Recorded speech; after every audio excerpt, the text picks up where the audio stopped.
Selamat datang kembali para novelers di channel Bacain Novel. Kali ini Mimin akan lanjutin kembali bacain alur cerita novel, Fernando Menantu Kaya Raya, sambungan dari video sebelumnya. Tapi sebelum itu, jangan lupa bagi yang belum subscribe silahkan di-subscribe, agar Mimin makin semangat upload alur cerita novelnya. Dan jangan lupa juga, aktifkan tombol loncengnya agar kalian tidak ketinggalan update terbaru dari channel ini. Selamat menikmati alur ceritanya. Bab 51. Bocah, apa kamu tidak mendengarnya? Kakak iparku menyuruhmu berlutut dan bersujud. Cepat berlutut. Kalau tidak, aku akan membunuh kalian berdua. Para berandalan itu mengambil senjata mereka dan berteriak. Kak Fernando, apa yang harus kita lakukan? Ginting menatap Fernando, matanya terlihat sedikit gugup. Berlutut dan bersujud, tentu saja itu tidak mungkin. Tapi lawan mereka adalah 8 orang besar dan kekar yang memegang pipa besi serta pipa baja, mereka semua sangat sulit ditangani. Menurutmu, apa yang harus kita lakukan? Fernando memandang Ginting dengan tatapan main-main. Apa yang harus kita lakukan? Mata Ginting berputar, dan segera menggertakkan gigi. Apa yang kamu lakukan? Ginting berbalik dengan cepat, dia pergi ke dapur untuk mengambil pisau dapur yang tajam, lantas bergegas keluar. Sialan, beraninya kalian tidak menghormati Kak Fernando. Ginting langsung mengambil pisau dapur dan menyerang mereka. Fernando sedikit terkejut, Ginting ini rupanya pemuda berdarah panas. Bret, sebuah pisau menebas lengan salah satu berandalan. Darah mengucur keluar. Tidak ada yang menyangka Ginting akan menebaskan pisau, tidak ada satupun berandalan yang bereaksi. Ah, sakit sekali. Berandal itu mencengkeram lengannya dan mundur perlahan, dengan keringat dingin menetes di wajahnya, darah dari lukanya mengalir ke tanah. Serang, persetan. Para berandalan lainnya berubah menjadi ganas dan bergegas menyerang Ginting. Meskipun Ginting berdarah panas, tapi dia kesulitan melawan 2 orang sekaligus, tidak sampai 10 detik, Ginting berhasil ditangkap. Sialan. Seorang berandalan memukulkan batang besi ke pergelangan tangan Ginting. Klang. Pisau dapur jatuh ke lantai.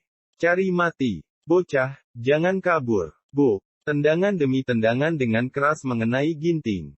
Ginting terlempar, menabrak dinding, dan dengan perlahan merosot ke lantai. Uhuk, uhuk. Ginting terus batuk, darah mengalir keluar dan dia merasakan sakit yang luar biasa di sekujur tubuhnya, rasanya seperti sudah hancur. Bunuh dia. 3 berandalan mengepung Ginting, dan salah satunya memukul rongga matanya. Buk. Dengan pukulan ini, bola mata Ginting terasa hampir meledak, matanya gelap, dan dunia terasa seperti berbalik. Datang lagi berandalan yang lain. Dia memegang batang besi dan hendak memukulkannya di kepala Ginting. Dalam sekejap, batang besi tersebut akan jatuh mengenai Ginting. Brak! Tiba-tiba, sebuah tangan putih terulur, tangan tersebut dengan kuat menggenggam batang besi. Itu adalah Fernando. Berandalan yang memegang batang besi merasa batang besi itu tertahan dan tidak bisa ditarik. Bocah, kamu juga ingin berkelahi. Berandalan itu memandang Fernando dengan ganas. Perhatian semuanya. Orang ini memiliki keahlian yang hebat, kalian tidak mungkin melawannya sendirian. Di kursi roda, ekspresi Kaslam berubah seketika, dia pun berteriak. Setidaknya perlu 3 orang untuk mengalahkannya. Mata berandalan itu berkilat, dia tidak menyangka tubuh Fernando begitu kuat. 3 orang. Penghinaan muncul di mata Fernando. Dalam sekejap, dia bergerak, seperti seekor harimau yang masuk ke kumpulan mangsanya, tinju Fernando mulai beraksi. Buk! Fernando bergerak dengan cepat, setiap pukulan tepat mengenai posisi vital di tubuh lawan, pelipis, dagu, leher, dan belakang kepala. Ah! Sakit sekali. Suara jeritan bercampur suara pukulan terdengar di koridor. Tidak sampai 20 detik, semua berandalan itu jatuh ke lantai, tidak bergerak, dan hanya bisa meratap. Jika Fernando tidak menahan diri, orang-orang ini sudah menjadi mayat. Sangat mengerikan. Di kursi roda, Kaslam tercengang, kemampuan bocah ini sangat hebat. Istrinya ketakutan sambil memeluk guci abu, dia gemetar terus-menerus sembari menatap takut ke arah Fernando.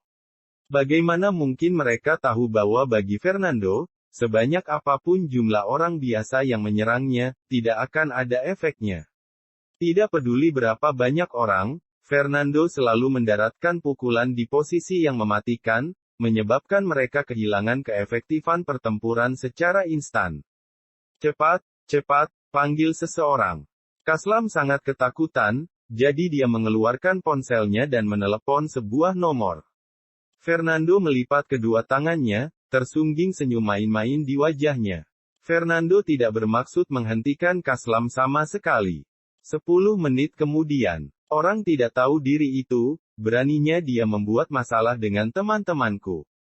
Terdengar teriakan keras. Sekitar 30 berandalan bergegas datang ke koridor dan memenuhi tempat tersebut. Masing-masing dari mereka memegang batang besi dan pipa baja, pemimpinnya adalah seseorang berambut kuning. Akhirnya datang juga. Melihat Anwar, beban di hati Kaslam mereda. Anwar adalah kaki tangan Arifin, seorang tiran daerah di Miskin, dia memiliki puluhan bawahan, juga memiliki kekuatan pendukung di belakangnya. 2 hari lalu ketika anjingnya menggigit Sarah, Kaslam begitu berani mengancam Fernando karena dia merasa memiliki koneksi dengan Anwar. Melihat Anwar, baik Fernando maupun Ginting terkejut. Saat Fernando pertama kali datang ke daerah Miskin, dia menendang Anwar sampai terlempar jauh. Pertemuan kedua adalah di rumah sakit, jika Salim tidak datang, mungkin dia akan dipukul lagi oleh Fernando. Kak Anwar. Kaslam sangat gembira, dia menunjuk ke arah Fernando. Bocah ini, banyak teman-teman kita yang terluka karenanya. Cari mati. Kilatan mata tajam terlihat di mata Anwar, dia mengikuti arah jari Kaslam. Dalam sekejap, pupil matanya menyusut, dan ketakutan hebat muncul di matanya. Pak Fernando. Anwar tergagap. Apa yang terjadi di rumah sakit umum masih terngiang di otaknya. Kedua tangan Arifin telah dihancurkan, saat ini dia terbaring di ICU, Arifin juga harus memberi kompensasi sebesar 200 juta. Pada intinya, itu semua karena Arifin telah menyinggung Fernando, pemuda yang ada di hadapannya kini. Jika ingin membahas soal hubungan, Fernando memang punya sedikit hubungan dengan Anwar, Fernando adalah penyelamat dari bos besarnya, Juwono. Tapi status keduanya sangat jauh berbeda. Fernando hanya menggerakkan satu jari, dan itu sudah bisa meremasnya hidup-hidup. Fernando juga bisa menenggelamkan dia hanya dengan satu ludahan. Mereka sama sekali tidak berada di level yang sama. Anwar tidak mengerti bagaimana Kaslam bisa memprovokasi laki-laki menakutkan dengan status yang menakutkan tersebut. Yang lebih penting, Kaslam memanggil dia untuk membantu. Bukankah ini sama saja dengan melemparkan Anwar ke lubang api? Memikirkan ini, Anwar pun bergidik. Kak Anwar, ayo serang. Melihat Anwar tidak bergerak, Kaslam terus mendesak. Serang kepalamu. Anwar mengutuk, dia menamparkan wajah Kaslam dengan keras. Kaslam memegang wajahnya dan tercengang. Kak Anwar, kenapa kamu menamparku? Iya, Kak Anwar. Istrinya juga bingung. Sambil menunjuk Fernando, dia berkata dengan marah. Jika ingin memukul, harusnya kamu pukul laki-laki murahan ini, dialah yang membunuh Ati, aku ingin dia mati. Sialan. Jika kalian berdua ingin mati, jangan menyeretku. Anwar mengutuk lagi dan menendang perut wanita itu. Wanita itu ditendang sampai terduduk di lantai, bingkai foto hancur berkeping-keping, gucinya pecah, dan abunya berserakan di lantai. Atiku. Wanita itu memucat, dia memeluk guci sambil menangis. Anwar bahkan tidak melirik wanita itu, dia menghampiri Fernando sambil tersenyum. Pak Fernando, saya tidak ada hubungannya dengan pasangan ini. Saya hanya datang ke sini untuk jalan-jalan. Suruh dia diam dulu, berisik sekali. Fernando memicingkan mata ke arah wanita yang ada di lantai. Dengar tidak? Pak Fernando menyuruh kamu tutup mulut. Jika kamu tidak tutup mulut, aku akan memasukkan abu itu ke dalam mulutmu. Anwar menatap wanita tersebut dengan garang. Wanita itu gemetar ketakutan ketika memikirkan abu akan dijejalkan ke mulutnya, dia tidak berani bersuara lagi. Pak Fernando, Anwar tersenyum. Suruh orang-orangmu untuk membersihkan tempat ini, tidak boleh ada bekas darah atau apapun itu, jangan sampai saat pulang kerja, istriku melihatnya dan ketakutan, kata Fernando lagi. Bab 52. Baik, baik, baik. Anwar mengangguk berulang kali, dia kemudian memberi perintah pada para bawahannya. Dengar tidak? Bersihkan tempat ini. Pastikan tidak ada noda darah tersisa. Baik. Semua bawahan Anwar langsung sibuk bersih-bersih. Ini. Di kursi roda, Kaslam tertegun. Kaslam meminta Anwar datang untuk membantunya, kenapa Anwar malah mendengarkan perkataan Fernando? Kak Anwar, kamu. Kaslam ragu-ragu sebentar. Pak Fernando, bagaimana Anda ingin membereskan masalah ini? Anwar dengan tegas berkata, saya menegaskan sekali lagi, saya tidak ada hubungannya dengan mereka. Suruh mereka menyingkir sejauh mungkin, kata Fernando acuh tak acuh. Dengar tidak, Pak Fernando ingin kalian menyingkir sejauh mungkin. Anwar menatap mereka. Kaslam dan istrinya, sebodoh apapun mereka, dapat mengerti bahwa identitas Fernando tidak sederhana. Bahkan Anwar saja memperlakukannya dengan hormat dan tidak berani menyinggungnya, mungkinkah Fernando satu level dengan Arifin? Memikirkan hal ini, kelopak mata Kaslam berdenyut-denyut, sayang, ayo kita pergi. Kaslam tahu, dia tidak bisa tinggal di sini lebih lama lagi, apa yang telah terjadi sebelumnya, anggap saja tidak pernah terjadi. Tapi Ati, wanita itu melihat abu di lantai. Kalau begitu, kamu tinggal saja di sini untuk menemani Ati. Sambil mendengus dingin, Kaslam langsung bangkit dari kursi roda dan terlatih-tatih berjalan ke bawah. Sayang, wanita itu berteriak dan mengikutinya. 1 jam kemudian, rumah Fernando akhirnya selesai dibersihkan, Anwar sampai sengaja turun ke bawah untuk membeli disinfektan dan menyemprotkannya. Pak Fernando, ini sudah bersih, bukan? Anwar bertanya sambil tersenyum, Fernando mengangguk. Ayo masuk. Anwar terkejut, dia bertanya-tanya mengapa Fernando menyuruhnya masuk ke rumah. Meskipun Anwar sedikit enggan, tapi memikirkan kemampuan bertarung Fernando yang hebat, dia tidak akan bisa melarikan diri, jadi Anwar pun memasuki rumah Fernando sambil mengumpulkan keberanian. Aduh, sakit sekali. Ginting sedang berbaring di sofa sambil mengompres matanya dengan es batu. Katakan padaku, bagaimana situasi di daerah miskin saat ini? Tanya Fernando. Hah? Anwar kembali tercengang. Kenapa kamu diam saja? Kak Fernando bertanya padamu, cepat jawab. Ginting berteriak sinis. Sebelumnya, Ginting sering diintimidasi oleh Anwar, tapi sekarang dia telah mengikuti Fernando dan bisa membalik posisi, Anwar berkata ketakutan. Sekarang daerah miskin sangat kacau, Kak Arifin dirawat di rumah sakit, semuanya telah mendengar desas-desus bahwa dia telah menyinggung seorang petinggi, kelak posisinya tidak dapat terjamin. Anwar melirik Fernando, melihat Fernando tidak berekspresi, dia pun melanjutkan. Singkatnya, Kak Arifin dirawat di rumah sakit, ada banyak orang yang ingin mengambil kesempatan merebut posisinya, tapi aku rasa itu tidak mungkin, bagaimanapun juga, posisi Kak Arifin di daerah miskin tidak dapat digantikan oleh orang lain, kecuali Kak Arifin sendiri yang menunjuk penerusnya. Dalam beberapa hari terakhir, pemerintah ingin mengembangkan daerah miskin, ada banyak keuntungan di dalam proyek ini, banyak orang yang sudah merasa gatal ingin mendapatkan keuntungan. Fernando mengangguk, dalam hatinya dia sudah punya perhitungan. Ginting, nanti pergilah ke Fortune Plaza gedung nomor 1, carilah seseorang yang bernama Manurung. Katakan padanya aku yang memperkenalkan dia padamu, bilang padanya supaya memberimu pekerjaan mengurus kompensasi dan perpindahan tempat tinggal untuk penduduk daerah miskin. Kali ini giliran Ginting tercengang, dia merasa sedikit bingung. Pekerjaan mengurus kompensasi dan perpindahan tempat tinggal di daerah miskin bisa dia dapatkan hanya dengan satu ucapan dari Fernando. Mungkinkah Fernando adalah penanggung jawab pengembangan daerah miskin?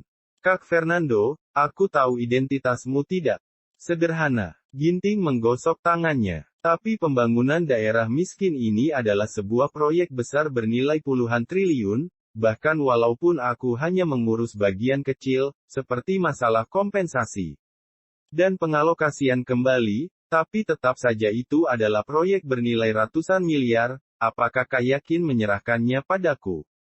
Dan yang paling penting adalah, masalah ini tidak dapat aku lakukan hanya dengan satu ucapan dari kakak. Ginting mengatakannya dengan sangat halus, tetapi maksudnya sangat jelas. Status apa yang dimiliki Fernando, sampai dapat membuat mereka setuju untuk mengizinkanku melakukannya. Lakukan saja seperti yang aku katakan. Fernando tersenyum. Tapi ingat apa yang kamu katakan sebelumnya, kamu dapat menangani masalah kompensasi dan pengalokasian kembali, itu semua untuk menghindari pertumpahan darah. Iya, aku pasti ingat. Ginting mengangguk tanpa daya, nanti dia akan pergi ke Fortune Plaza dan mencobanya, bahkan jika ditolak, dia tidak rugi apa-apa. Mulai hari ini, kamu menjadi bawahan Ginting. Fernando memandang Anwar. Mulai hari ini, di daerah miskin hanya ada Ginting, tidak ada Arifin. Mendengar ini, Anwar dan Ginting sama-sama terkejut. Mungkinkah posisi Arifin diganti? Kelopak mata Anwar berdenyut-denyut, lalu dia menggelengkan kepalanya. Ini tidak mungkin, Arifin telah beroperasi di daerah miskin selama bertahun-tahun, tidak mungkin dapat digantikan begitu saja. Selain itu, meskipun Fernando adalah penyelamat hidup Juwono, namun masalah pergantian personil ini, apakah Juwono akan mendengarkan Fernando? Ginting juga sempat ragu, sejak dia masih kecil, Arifin sudah terkenal di daerah miskin, dia adalah penguasa daerah miskin selama lebih dari 10 tahun, ini bukan sesuatu yang bisa Fernando ubah dengan mudahnya. Ketika Fernando mengatakan ini, sangat jelas dia sedang berpura-pura.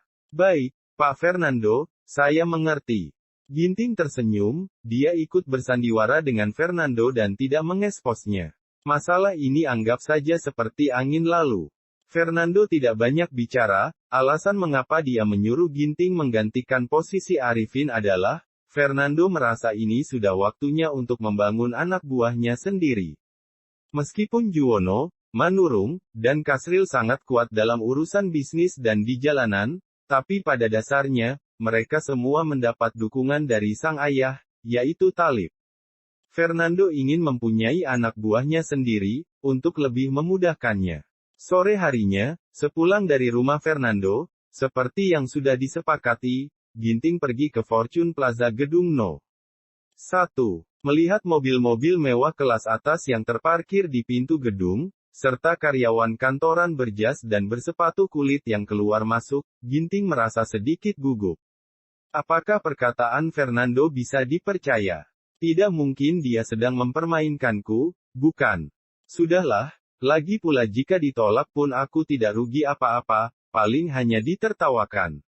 Ginting menggertakkan gigi dan berjalan ke meja resepsionis sambil bertanya. Halo, saya mencari Manurung. Resepsionis melirik Ginting, tatapan menghina muncul sekilas di matanya, dia pun tersenyum. Tuan, apakah Anda punya janji dengan Pak Manurung? Tidak. Ginting menggelengkan kepalanya. Maaf, Tuan, Anda perlu membuat janji terlebih dahulu sebelum bertemu dengan Pak Manurung. Resepsionis masih tetap mempertahankan senyumannya. Kak Fernando terlalu membual. Ginting dari awal sudah tahu hasilnya akan begini, dia menggelengkan kepalanya tanpa daya, kemudian dia dengan ragu-ragu berkata. Itu, Fernando yang meminta saya untuk menemui Pak Manurung. Fernando. Mata resepsionis berbinar sekilas, dia kemudian melakukan panggilan telepon.